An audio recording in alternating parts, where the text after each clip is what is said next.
के सल्लागार बबन लाने सर. चलो जोरदार क्लॅपिंग करायची बॉस. वाजवा टाळ्या. Yes. Welcome sir, welcome and over to you. Yes, thank you, Usha ma'am. Thank you, Sistine. चलिए, दिन की शुरुआत एक छोटी सी प्रेरणास्पद कहानी से करते हैं। एक बार क्या होता है, एक महोदय जो है विदेश से पैसा कमाकर अपने देश वापिस आता है, अपने घर पर वापिस आता है और जैसे ही वो घर पर आता है तो देखता है कि उसका घर पूरी तरह से जल रहा होता है। और वो फिर देखता है तो उसके पूरे परिवार के जो भी लोग हैं, उसके दोनों बेटे, उसकी पत्नी, तो सब बाहर ही है, मतलब कोई भी जीवित हानि नहीं हुई है, लेकिन घर पूरी तरह से जल रहा है।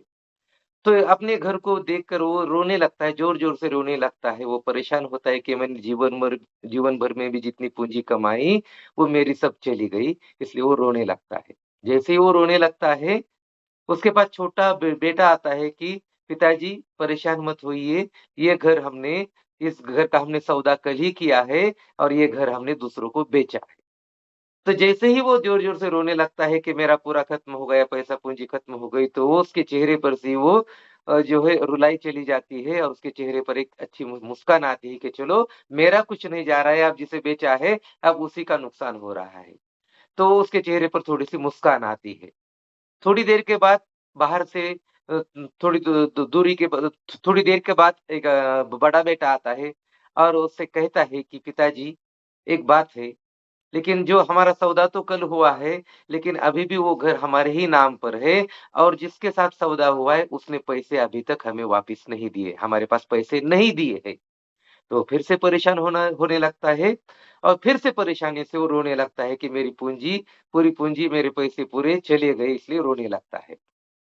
तो लोग अचरज में पड़ जाते हैं कि ये पहले रोना बंद कर दिया, उसके चेहरे पर मुस्कान आ गई, ऐसा कैसा क्या कहा होगा छोटे बेटे ने? और फिर बड़े बेटे ने कुछ कहने के बाद वो फिर से रोने लगा, ऐसा क्या हुआ होगा? ये उनके समझ में नहीं आता है, लेकिन दोस्तों ये सब स्थिति ये हमारी भी ऐसी ही है कि क स्थिति एक आती है व्यक्ति एक ही रहता है लेकिन 2 अलग-अलग स्थितियों में कैसा प्रतिसाद देता है, तो वो उस पर निर्भर करता है। तो इसीलिए एक ही सीख इस कहानी से छोटी-सी कहानी से मिलती है कि जो खोया है, उसका गम नहीं, जो खोया है हमें उसका कभी गम नहीं करना चाहिए और जो पाया है वो किसी से कम नहीं ऐसा समझना चाहिए। तो बस इसी के साथ मैं अपनी छोटी-सी कहानी समाप्त करता हूँ। मैं हूँ बबन लाहने, लगभग 4 वर्षों से इस स्वास्थ्य के कॉल पर जुड़ा हुआ हूँ। आया था अपनी सेहत को सुधारने के लिए, अपनी सेहत को तो सुधार ही लिया है, अब दूसरों को भी सेहत देने की कोशिश करता हूँ। तो चलिए, मैं आज ज़्यादा कुछ बातें आपको नहीं बताने वाला हूँ, क्योंकि आज महाशिवरात्रि है, पावन त्योहार है और शायद मुझे लगता है कि ये सबसे अपने महाराष्ट्र में सबसे बड़ा त्योहार माना जाता है और इसलिए सभी उपवास रखते हैं, जिसे फलाहार कहते हैं, रखते हैं। बस ये सुझाव मैं आज आपको इस दिन यही देना चाहूँगा कि बहुत से लोगों ने कल मैं गया था बाहर और बाहर जैसे गया तो मैं दुकान पर भीड़ देख रहा था मैं। तो मुझे परेशानी हुई कि इतनी भीड़ क्यों है? तो उस दुकान पर सिर्फ साबूदाना और भगर खरीदने के लिए इतनी भीड़ लगी हुई थी कि वो दुकानदार परेशान हो रहा था। ये देखकर मुझे अचरज हुआ कि उपवास तो रख रहे हैं। वो मराठी में एक कहावत है, हाँ? एकादशी और दुप्पट खाशी। तो इसी तरह की स्थिति आजकल हमारी हो गई है। तो उपवास तो हम रखते हैं, फलाहार तो हम रखते हैं, लेकिन क्या हम सही में फल आहार लेते हैं क्या? फलों का आहार लेते हैं क्या? फलाहार मतलब फलों का आहार होता है, न कि ये साबूदाना जो कि हमारे शरीर में 72 घंटे तक वो हज़म नहीं होता है हमारे शरीर में। वो हज़म होने के लिए उसे लगभग 72 घंटे लगते हैं। तो ये हमारे लिए हज़म होने के लिए बहुत ही हमारे लिए घातक है, तो ऐसी चीज़ें आप कम से कम उपवास के दिन मत खाइए। आप यदि इसकी प्रक्रिया देखते हो कि ये कैसे बनता है, तो निश्चित रूप से ये बाद में आप कभी नहीं खाएँगे। तो इस तरह से साबूदाना को जहाँ तक संभव हो सके टाल दीजिए। ऊपर से वो नायलॉन चूड़ा आता है, वो इस तरह नायलॉन की तरह, तो वो तेल में तला हुआ होता है, वो भी यदि खाते हैं आप तो अतिरिक्त ऊर्जा आपको अतिरिक्त कैलोरीज़ आपको मिल जाते हैं। तो जो वज़न कम करने के लिए आते हैं, तो वो फिर से अपना वज़न बढ़ा लेते हैं। तो इस तरह से आपको आज ये तय करना है कि आपको सच में आज आपको फलाहार ही लेना है और अपना सकस संतुलित आहार लेना है। तो आज तय कर लीजिए दिन की शुरुआत तो आप अच्छे से कीजिए जो वर्ड्स नंबर 1 न्यूट्रिशन है, वर्ड्स नंबर 1 ब्रेकफ़ास्ट है, words number 1 weight management company का जो संतुलित आहार है, वो आहार आप लेते हैं तो निश्चित रूप से आपका दिन अच्छा जाएगा, प्रसन्न जाएगा। तो इसलिए दिन की शुरुआत ही आप क्या कीजिए, एक संतुलित आहार से कीजिए और जो आपको फलाहार लेना है, वो समय हर 3 घंटे के बाद में अपने शरीर में थोड़ा-थोड़ा सा आहार लीजिए। तो अपने शरीर को थोड़ा-सा जो है हर 3 घंटे के बाद थोड़ा-सा फलाहार ले लीजिएगा। बाकी कुछ लेने की ज़रूरत नहीं है, जब आपको और ज़्यादा थकान महसूस रही है, तो उस समय आप संतुलित आहार आप ले सकते हैं। तो इस तरह से तो क्या होता है वज़न कम करने के लिए हम क्या करते हैं, अतिरिक्त ऊर्जा हम ग्रहण करते हैं, ज़्यादा कैलोरी हम ग्रहण करते हैं। तो ये ज़्यादा से ज़्यादा कैलोरी हमें कहाँ से मिलती है? केले, चीकू जैसे फलों से भी मिलती है। तो उसका सेवन हमें जिनका वज़न कम करना है जिन्हें वो इसे टाल देंगे थोड़ा-सा, जब तक वो अपने आइडियल आदर्श वो वज़न में नहीं आते हैं तब तक।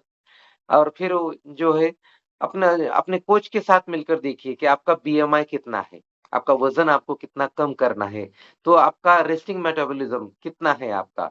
तो आपका रेस्टिंग मेटाबॉलिज़्म मान लीजिए आपका 1800-1600 है और आप 200 2000 के ऊपर कैलोरीज़ का इंटेक कर रहे हैं।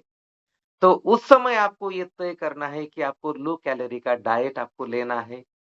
आपके खाने में से कैलोरी आपको 800-900 कैलोरी आपको मिलती है, तो उस कैलोरी को कम करना है। यदि आप ये शेक लेते हो आप, तत्व संतुलित आहार का यदि आप शेक लेते हो, तो वो शेक से केवल आपके शरीर में 150 से 200 कैलोरी जाएगी। मतलब आपके 700 कैलोरी लगभग आपके बच सकते हैं। तो इस तरह से 2 समय का शेक लेते हैं आप, तो आपके 1400 कैलोरी आपके बच सकते हैं और जितने कैलोरी आपके बचेंगे बाद में ये 20% का जो आपका है एक्सरसाइज़ व्यायाम करते हो, वर्कआउट करते हो, उससे आपकी कैलोरी और 400-500 कैलोरी बर्न हो जाएँगे। तो जितने ज़्यादा कैलोरी बर्न हो जाएँगे और जितनी ज़्यादा कैलोरी का इंटेक कम हो जाएगा, निश्चित रूप से आपका वज़न जल्दी ही कम हो जाएगा। फिर आप कहते हो कि मेरा वज़न जल्दी कम क्यों नहीं हो रहा है? इसके पीछे एकमात्र यही है कि हम ज़्यादा कैलोरी का इंटेक करते हैं और कैलोरी हमारे शरीर में कि हम बर्न नहीं करते हैं। और कोई कुछ-कुछ लोगों को लगता है कि हम मैं सिर्फ़ एक समय का ही खाना खाऊँगा तो मेरा वज़न कम हो जाएगा। नहीं है दोस्तों, अपने शरीर की ये आदत होती है कि हम भूखा भी रहेंगे और एक समय का भी खाना खाएँगे तो हमारे शरीर को मालूम होता है कि हमें क्या लगने वाला है। जैसे हम एक समय का खाना खा लेते हैं, उसी में से वो सभी वसा, वो फैट ग्रहण कर लेता है और फिर हमारा वज़न कम नहीं होता है। तो हमारे शरीर को हर 3 या 4 घंटे के अंदर कुछ न कुछ शरीर को देना ही है, लेकिन क्या देना है, ये अपने कोच से पूछ सकते हो। तो उसी तरह से आप जो है 2 समय का शेक जिसको वज़न कम करना है वो 2 समय का शेक लेंगे, दोपहर का समय, बाद में सलाद और ज़्यादा फल कौन से खाना है, क्या नहीं करना है, ये अपने कोच को पूछकर आप पूरा दिन भर का डाइट आप बना सकते हो और सच में आज जो अपनी एकादशी है, इस एकादशी को यदि भगवान को प्रसन्न करना है तो बस ऐसी तली हुई चीज़ें चिप्स, कुरकुरे, बाद में वो ये तो चूड़ा भी वो उपवास का चूड़ा आया हुआ है, तला हुआ चूड़ा, जो पेस्टिसाइड है, प्रिज़र्व करते हैं कि अधिक दिनों तक ये कैसा चले, 3-3, 6-6 महीने तक कैसा रहे, इसके लिए उसमें प्रिज़र्वेटिव डाल दिए जाते हैं और वो फिर ज़्यादा दिनों तक रखा जाता है। तो इस तरह से बाद में उसमें तेल कैसे-कैसे होता है, क्या नहीं, ये भी मालूम नहीं है, तो इससे भी ज़्यादा कैलोरीज़ मिल जाते हैं। तो जो भी चीज़ें हैं, तली हुई चीज़ें टाल दीजिए। तो ज़्यादातर एक से तो सुना था मैंने लगभग 50 किलो के चिप्स बनाए थे और वो लगभग 6 महीने ही खत्म कर दिए थे। तो इस तरह से यदि आप तली हुई चीज़ें खाते हैं, तो मराठी में कहते हैं कि तोंडावर नाही ताबा आणि बारीक व्हायचे बाबा। तो इस तरह का तो अपने स्वाद को थोड़ा-सा नियंत्रित नियंत्रण में रखिए और तली हुई चीज़ों को जितना जहाँ तक संभव हो सके टाल ही दीजिए। सफ़ेद चीज़ों से दूर रहिए और जितना संभव हो सके उतनी कम कैलोरी का डाइट लेकर 2 समय का सकस संतुलित आहार लेकर अपने आप को स्वस्थ रखिए, मस्त रखिए। और आज का सच में आज का दिन अपने को सिर्फ़ फल का आहार लीजिए और अपना जो भी है 24 हाइड्रेट, लिपटॉप, नाइट वर्क तो ये लिक्विड डाइट आप लेते हैं तो निश्चित रूप से अपने आप को स्वस्थ एवं तंदुरुस्त पाएँगे और ये पूरा दिन आपका अच्छा जाएगा, फ्रेश जाएगा और अपने शरीर में जो भी विटामिन्स, मिनरल्स की कमी है, वो कमी आपकी पूर्ण हो जाएगी।